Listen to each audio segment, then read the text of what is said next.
छोटे, क्या कर दिया तूने? अरे कुछ नहीं भैया, मेरा दोस्त है ना राजू, वो मुझे लेकर बैंक गया था। मुझे नहीं पता भैया कि वो वहाँ बैंक लूटने जा रहा है। मैं उसके साथ बैंक में घुसते ही सीसीटीवी कैमरे में दिख गया हूँ। अब पुलिस मुझे ढूंढ रही है भैया, मुझे बचा लो।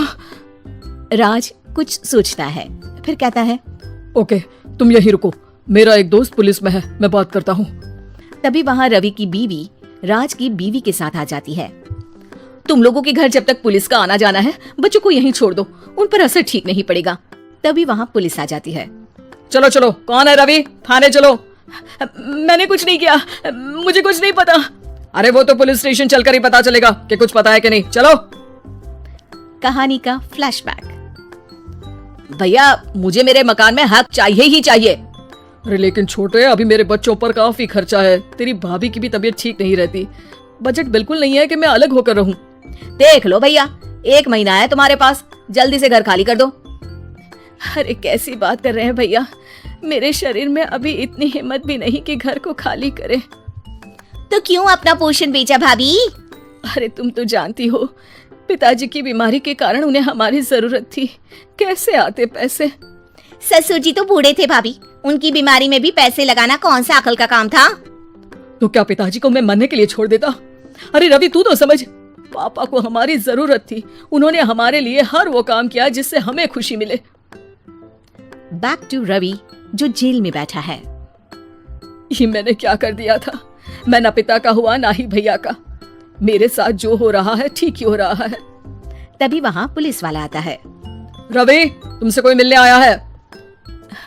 भाभी आप यहाँ क्यों आई? पुलिस स्टेशन है ये भाभी। भैया आपकी जगह मेरा भाई होता तो क्या मैं नहीं आती? अच्छा ये खाना ले लीजिए, खा लीजिएगा। आपके भैया लगे हैं वकीलों और पुलिस वालों से बात करने में, डरने की कोई बात नहीं। जब आपने गुनाह किया ही नहीं तो सजा भी नहीं मिलेगी। रवि भाभी को देखकर रोने लगता है। घर में साक्षी चुपचाप बैठी होती है कि तभी सोनम कहती है, अरे साक्षी क्या हुआ, परेशान क्यों हो रही हो? भाभी अभी अभी पुलिस स्टेशन से खबर आई है, इन्हें बड़े जेल में शिफ्ट किया जा रहा है। मैं क्या करूंगी भाभी? रो मत, हम अच्छे से अच्छा वकील करेंगे। लेकिन उसमें तो बड़े पैसे लगेंगे दीदी, हम इतना पैसा कहाँ से लाएंगे? अरे क्यों, ये मकान है ना, और मेरे कुछ गहने भी है। साक्षी की आंखों में पानी आ जाता है। पर दीदी ये तो आप और भैया की मेहनत की कमाई है। पापा के बाद भी तो हम लोगों का सब खत्म हो गया था। पापा को तो बचा नहीं पाए, लेकिन भैया को जरूर बचा लेंगे, और भगवान चाहेंगे ना तो दोनों भाई मिलकर इससे भी बड़ा मकान खड़ा कर लेंगे। साक्षी। थोड़ी देर में राज वहां आता है। सोनम सही कह रही है साक्षी, पैसों की कमी के कारण किसी भी बेगुनाह को सजा नहीं मिलती। राज एक अच्छा सा वकील करता है। सोनम और साक्षी बचाए पैसे और अपने गहनों को बेचकर रवि का केस लड़ते हैं और जल्द ही रवि जेल से बाहर आ जाता है। रवि राज को गले लगाकर कहता है, भैया मुझे माफ कर दो, मुझे साक्षी ने सब कुछ बताया है। भैया आपने मुझ पर विश्वास किया, मेरे लिए दिन रात मेहनत की, भाभी ने अपने गहने तक बेच दिए। भैया आपने तो पापा के लिए भी पैसे नहीं देखे, लेकिन मैं बहुत ही सेल्फिश निकला। भैया एक आखिरी बार मुझे माफ कर दो, मैं शर्मिंदा हूँ। अरे भाई, अपने तो अपने ही होते हैं, पापा ने हमारे लिए क्या नहीं किया ये तुम्हें बताने की जरूरत नहीं है मुझे। और फिर तू तो मेरा भाई है, पैसे से बढ़कर रिश्ते होते हैं। जाते हैं शादी के बाद। अरे बहू, वैसे तो तुझ में कोई कमी नहीं है, पर तेरे दांत इतने पीले कैसे हैं बेटा? कैसे है मतलब?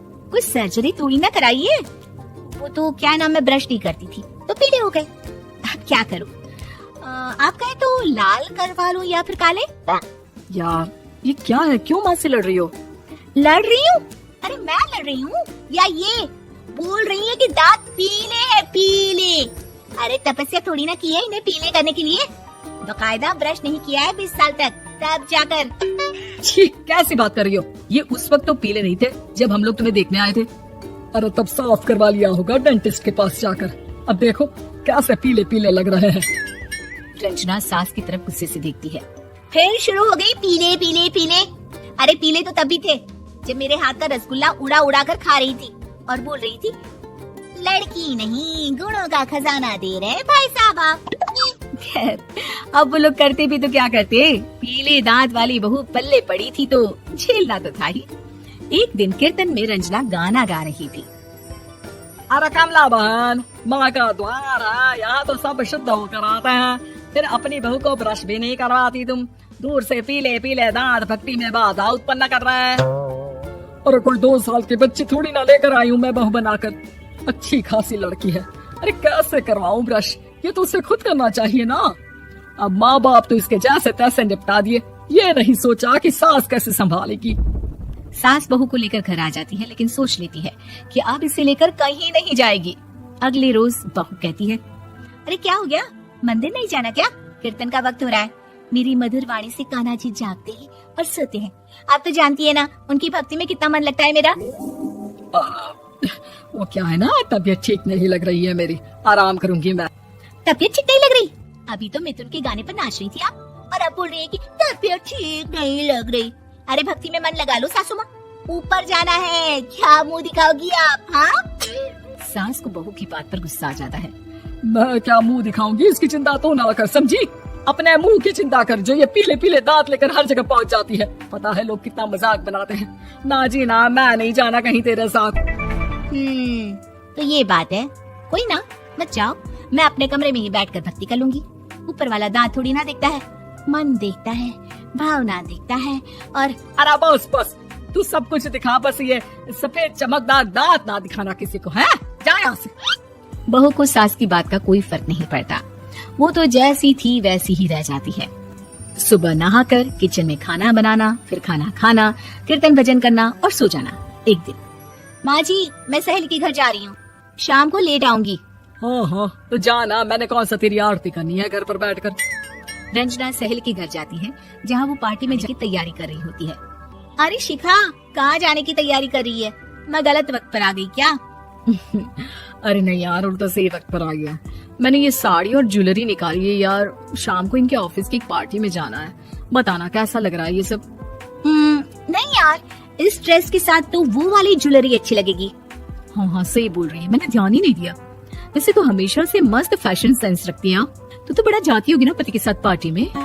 रंजना कुछ नहीं बोलती, बस सोचती है कि यार काश ये बात सही हो जाती, पर मैं क्यों नहीं जाती पार्टी में? क्या इन लोगों की कोई पार्टी होती नहीं होगी? रंजना घर आती है और रात में पति से सवाल करती है, एक बात बताइए, आप मुझे किसी पार्टी में क्यों नहीं ले जाते? क्या आपके यहाँ ऑफिस में पार्टी नहीं होती? पति बेचारा क्या कहता कि दांत पीले हैं तुम्हारे इसलिए। अरे कोई पार्टी होती नहीं हम लोगों के ऑफिस में, तो कहाँ से लेकर जाऊं? और मार्केट, मॉल, कहीं वीकेंड घूमना, कहीं तो। अरे यार सारे हफ्ते में एक छुट्टी मिलती है, तो सोचता हूँ कि आराम ही कर लूं। क्यों? रंजना मन मार के रह जाती है। पहले कभी सास के साथ मंदिर जाया करती थी, लेकिन वो भी सास ने ले जाना बंद कर दिया। घर बैठी बैठी रंजना बोर हो जाती है। तभी उससे आइडिया आता है और वो बाइक के जाने का सोचती है। सासू माँ, 2 दिनों के लिए मम्मी के घर जा रही हूँ। अच्छा ठीक है, आराम से जा। और हाँ, माँ से कुछ अच्छी आदत सीख कर आना कि कैसे शरीर के हर भाग की तरह दांतों की सफाई भी जरूरी होती है, समझी?